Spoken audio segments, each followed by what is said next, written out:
Marc Perelman, bonjour. Un retour, je le disais, autorisé. Il a reçu le feu vert d'Alassane Ouattara qui a essayé au mieux d'encadrer ce retour de Laurent Gbagbo.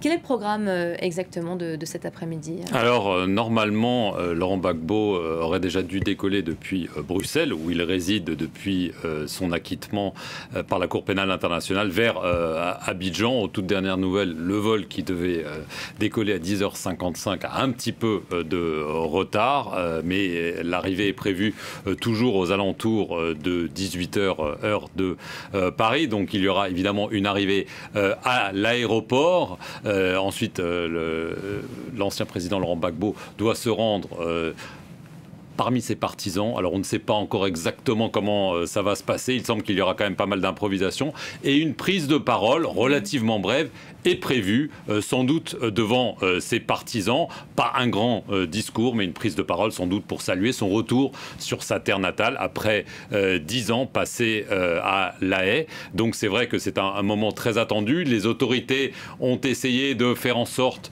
de canaliser tout cela. On ne prévoit pas de présence officiel du gouvernement. Il y aura peut-être normalement le ministre de la Réconciliation, mais pas un accueil en bonne et due forme. Il y a eu évidemment des négociations. On s'est demandé pendant longtemps si un avion officiel de la République de Côte d'Ivoire allait chercher Laurent Gbagbo pour le ramener. Finalement, ce n'a pas été l'option choisie parce que tout a été négocié, les conditions de son retour, à l'arrivée, où est-ce qu'il va loger, qui va veiller sur sa sécurité, qu'est-ce qui va se passer dans les semaines à venir. Ça, c'est vrai que c'est encore la grande inconnue, mais pour Laurent Gbagbo, c'est évidemment un jour très important. On vient de voir un reportage qui a retracé toutes les péripéties politiques. Les dernières années ont évidemment été très difficiles. Laurent Gbagbo a passé 10 ans derrière les barreaux. Il a 76 ans aujourd'hui. C'est évidemment un jour très important pour lui. Et toute la question est de savoir de quoi l'avenir sera fait pour Laurent Gbagbo. Et sa cote de popularité reste, semble-t-il, intacte. Alors le pouvoir ivoirien veut absolument à tout prix éviter ces scènes de liesse au moment de son arrivée. Ça va sûrement être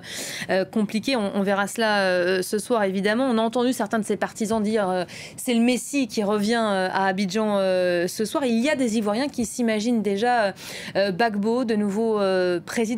Est-ce qu'on les connaît, ses ambitions à lui? Non, il n'a vraiment rien dit à ce sujet. Il s'est exprimé une fois juste avant les élections. Pour l'instant, il n'a absolument rien dit. Il faut aussi s'imaginer que Laurent Gbagbo a quand même passé beaucoup de temps loin de son pays et en prison. Certes, il en est sorti depuis un moment, mais il doit d'abord reprendre le contact avec sa terre, avec ses proches, avec sa famille, y compris sa famille politique, avant de pouvoir évidemment décider de l'avenir. Mais c'est vrai que toutes ses déclarations, toute son attitude pour le moment a été de se poser en grand-père de la nation, en évidemment critiquant le pouvoir avant les élections, mais évidemment, je pense que son but, dans un premier temps, est de promouvoir la réconciliation. Il a quand même été accusé, certes acquitté, mais pour des choses très graves. Il y a encore des associations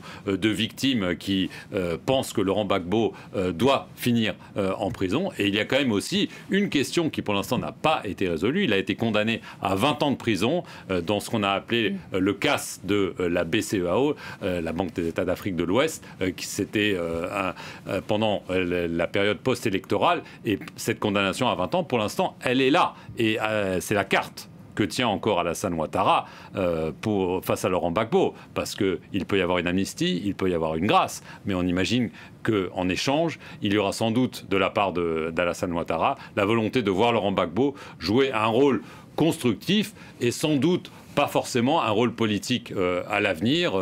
C'est difficile de s'imaginer pour le moment Laurent Gbagbo se porter candidat à une nouvelle élection présidentielle, mais comme même le rappelaient ses partisans, Nelson Mandela est devenu président à 78 ans et Laurent Gbagbo n'en a que 76.